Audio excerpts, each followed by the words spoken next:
What the hell is going on? Elon Musk took a break from impregnating Jewish women and said this. I'm sorry, but I just can't stand it anymore, he tweeted out.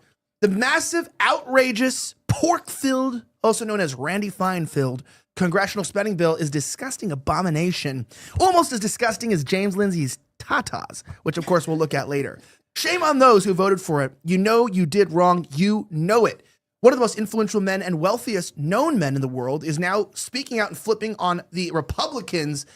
You had this big, beautiful spending bill that came out here.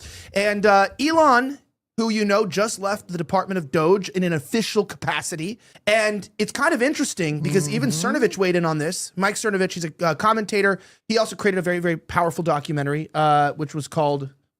Censored, wasn't it? No, it was the other one. He's made it a few, but it's one with Alex Jones. Something like that, yeah. Yeah, but I don't know why I don't remember, but it's a really good documentary. You should look it up. Cernovich, it's quite a few years ago. But anyway, he said, Republicans always lie about spending cuts. Paul Ryan, who is a bitch. And I added that part. Sorry for my language. Apologies to the children in the room.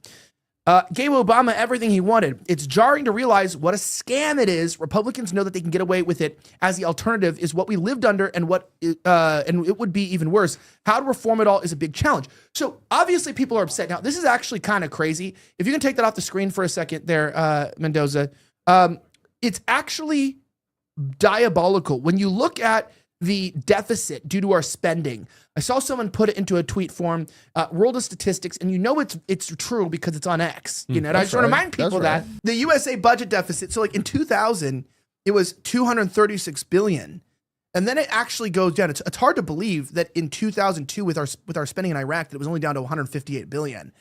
And then somehow it like triples in 2003. I think that's when we went into Iraq, right? That's like 2003, yeah. Yeah, so that makes sense. So we're in Afghanistan, then we go to Iraq. Now it's going higher, 413 billion. We're about to get stoner level, 420. Then you see it's getting back under control, 318, 248. And then in 2007, it goes down to 161 billion. And then in 2008, it's like, okay, why did we jump up to 459 billion? Oh, that makes sense because we bailed out the banks, right? That's what happened there. In 2009, we also bailed out the banks, still bailing them out. So now we're at $1.41 trillion, okay? That's diabolical. And then it just goes out of control. It's trillion, trying to keep the economy. So they're trying to keep the economy in shape by just spending our money, which, by the way, leads to hyperinflation. This is just printing money, putting more money into circulation. Then it's 680 billion, and it starts going down, 485, 442. Do you like how when it's going down here, going down is now the highest it was 10 years before, but now it's like that's like the trick the government says, like we got spending down, but it's still higher than it ever was in history according to our income.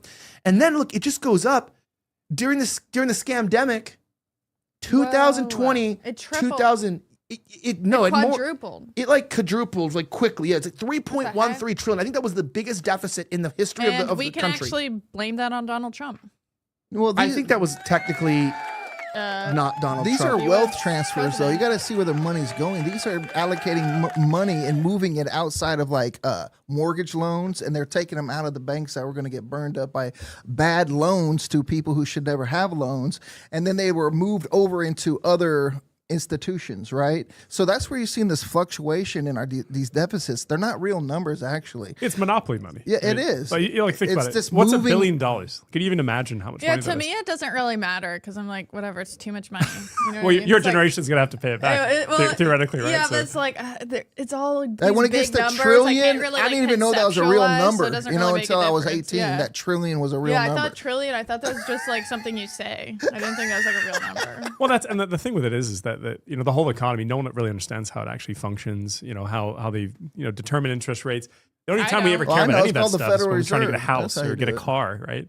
Yeah. But none of us here are ever going to have to deal with a freaking $1 trillion, right? It's just a number, a huge number on a balance sheet. Especially when you owe it to other countries that you're not going to pay back, like Japanese bonds or debt to China. What do you do when you just say, I'm not going to pay? Like, go to war? Well, no, like we go to do tariffs. That's what we did to Gaddafi. That's what we did to Libya. Well, true. Well, we know what was going on there before they kiboshed that.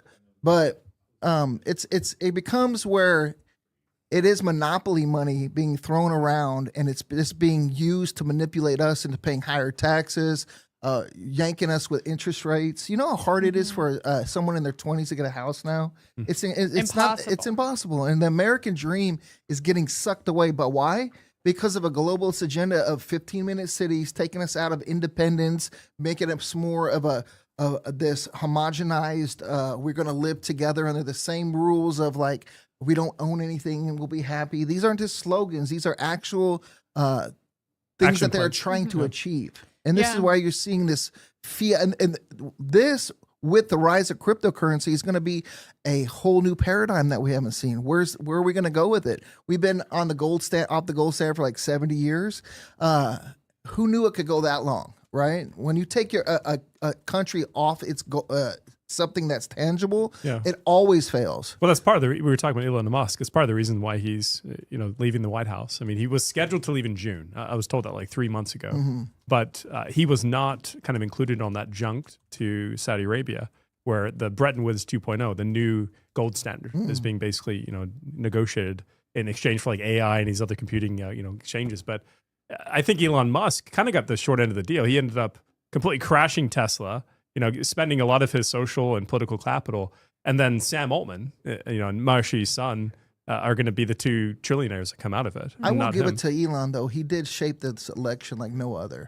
Without his money and his influence, I think we don't look at a Trump presidency. Oh, sure. For whatever that means. Was it for the better, though? Because I voted for him. I told everyone to vote for him. I think it's still a better option because at least we're going to kind of know how we're being screwed. Like, they're actually telling us versus like with Kamala, it's just behind the scenes and they like do whatever they want and they don't tell us and then they censor us. I don't think Trump, they're trying to censor us. So at least we're allowed to discuss the downfall of our country and the selling off to AI and the CIA. Like, I feel like we're at least able to know about it. It's sort of a dark black pill, position, but like, let's also know the devil that you. Yeah, but at least like it would have been nice during 2020, 2021 if they were like a little more honest and didn't censor us, right? So I think during Trump initially when he was there, they weren't censoring so much on the web, and then when he left, they clamped down. Remember, right when Biden got in, 2021 is when the censorship went boom. It was like you could not speak out against the jab and stuff. They couldn't say anything, you'd get deleted.